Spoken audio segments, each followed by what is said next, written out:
buenos días. Hoy vamos a dar inicio a nuestra tercera entrevista en el aula.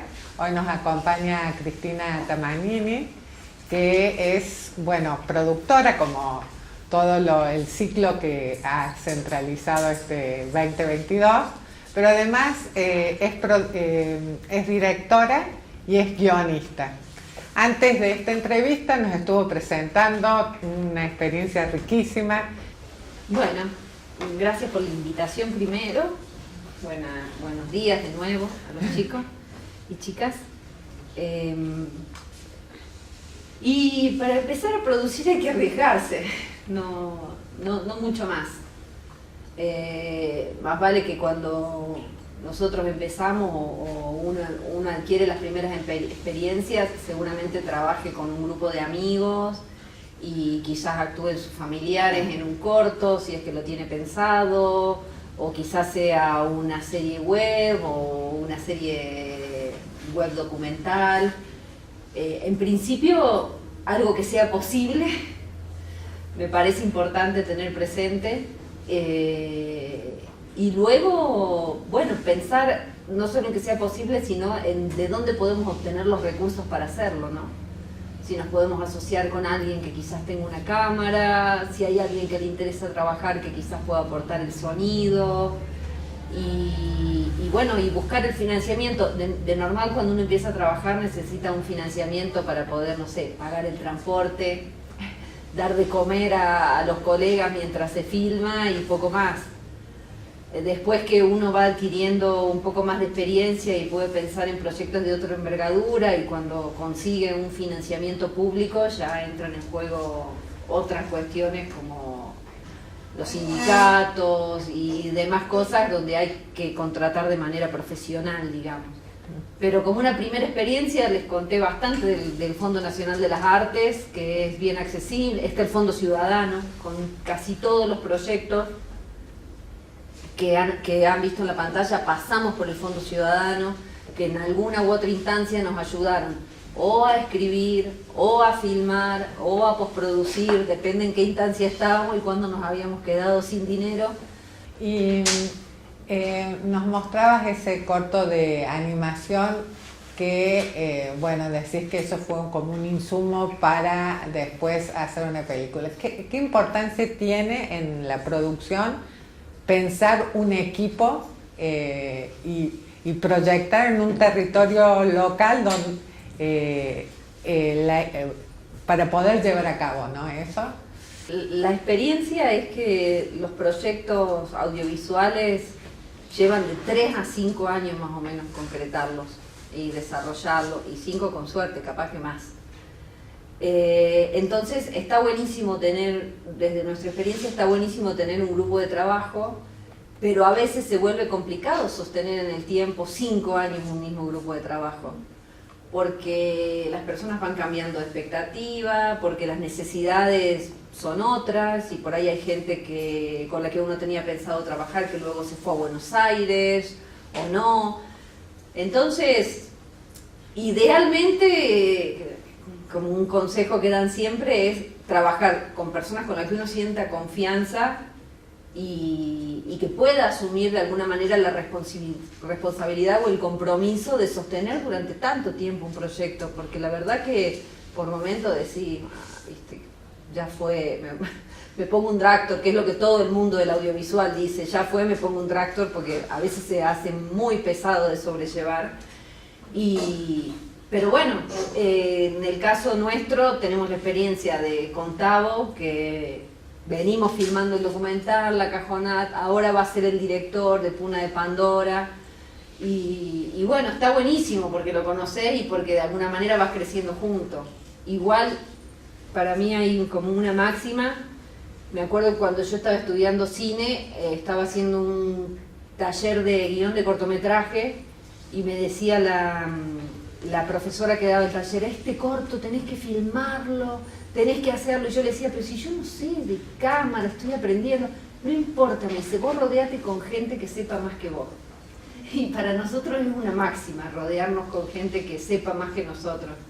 Porque es como la manera de aprender también, ¿no? De otras experiencias, de otras como en el caso nuestro, que te traemos acá y con gente que sabe no más. decía por eso. No, pero sí, es parte, creo, fundamentalmente, y sobre todo para ir actualizándose con experiencias, con, bueno, estos saberes que no lo vamos a encontrar justamente en un libro, ni en una minuta de cómo hacer un film o un corto en Salta.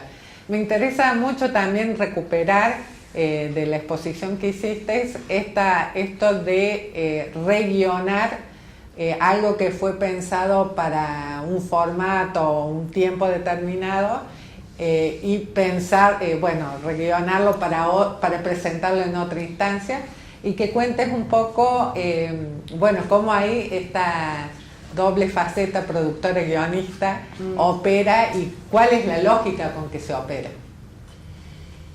Bueno, sí, lo que les decía, el proyecto que estamos produciendo ahora mismo, que estamos escribiendo los guiones, empezó siendo un largometraje y tras no conseguir financiamiento y fracasar es que la palabra fracaso es lo que más, parece que quizás ustedes ven ahí los trabajos realizados y dicen, no, mirá, qué bien.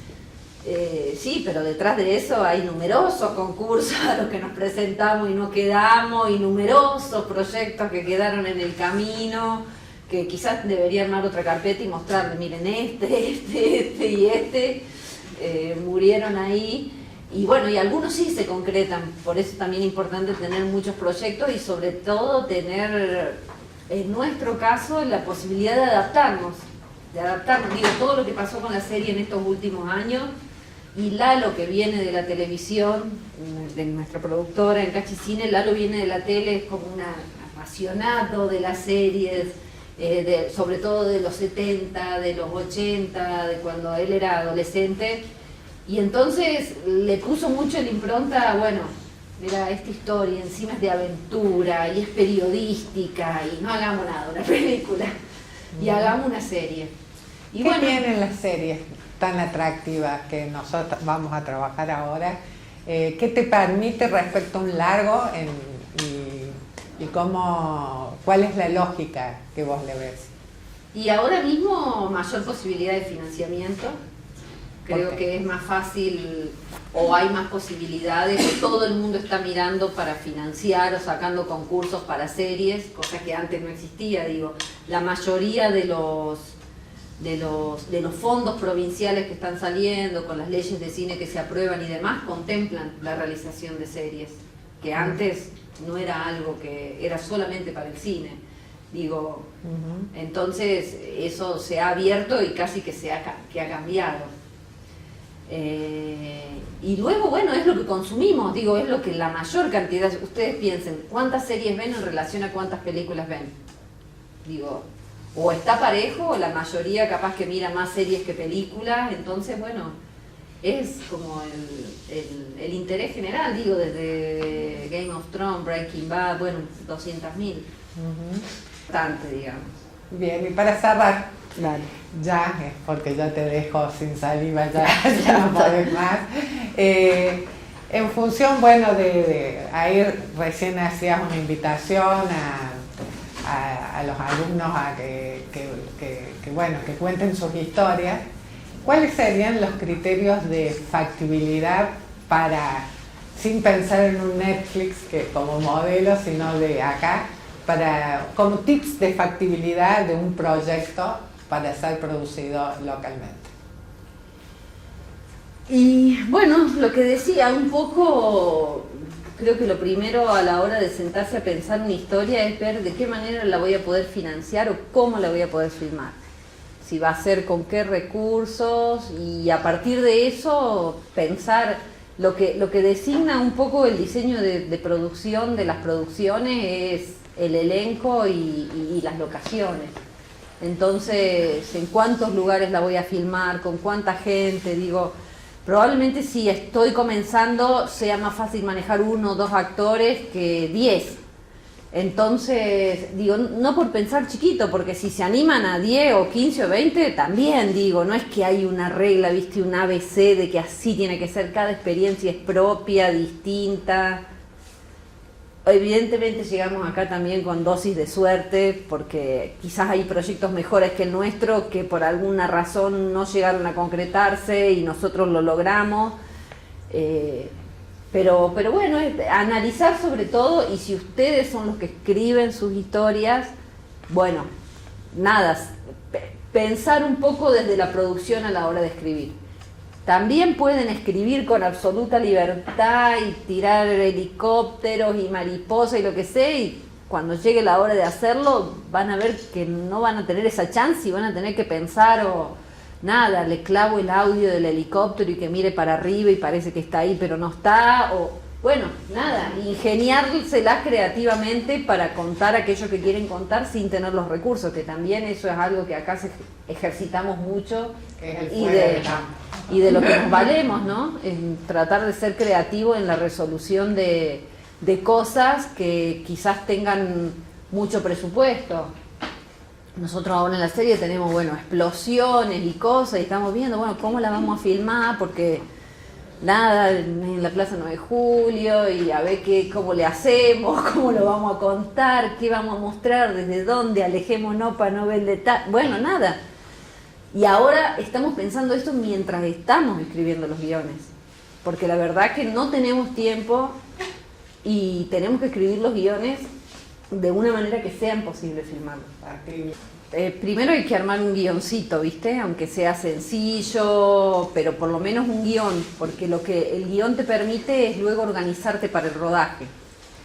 Entonces, una vez con el guión hecho, se arma lo que se llama un desglose, en el que separás, por ejemplo, los lugares. Entonces, si vos tenés 2 lugares donde vas a filmar, que es este interior y el exterior ahí afuera del aula, nada, filmamos primero todas estas escenas y después la del exterior. Pero si el personaje, por ejemplo, se corta el pelo entre que va de acá afuera, tenés que ver, porque primero tenés que filmar todas las imágenes del personaje con el pelo largo y después se corta el pelo y las del pelo corto, digamos. Entonces, para eso, digamos, primero tener un guión. No importa que esté en el formato de guión oficial o lo que sea, pero el guión con el encabezado de las escenas, si es de día o de noche, porque también primero vas a filmar, si vos ponés esta puesta de luz, filmás todas las que tengan esta puesta de luz. Después no vas a estar filmando esto, otro plano, después volver a esto. No, se filma lo que tiene la unidad espacio-temporal, digamos. Y luego... bueno, nada, el guión con eso, y los diálogos, y ahí haces esto. Te fijas qué locaciones, cómo te conviene filmar. De normal, cuando uno piensa una película, empieza filmando los exteriores. ¿Por qué? Porque si llueve, uno tiene algo que se tiene que llamar que es cobertura, y la cobertura es... hoy llueve, suspendamos. No se suspende. Tenemos que ir a filmar un interior que ya tengo preparado, que es mi cobertura. Bueno, se nos acabó ya la capacidad de grabar, así que la tenemos que terminar. Acá seguimos. Bueno, nos despedimos entonces hasta esta nomás, porque cerramos con esta producción. Muchas gracias.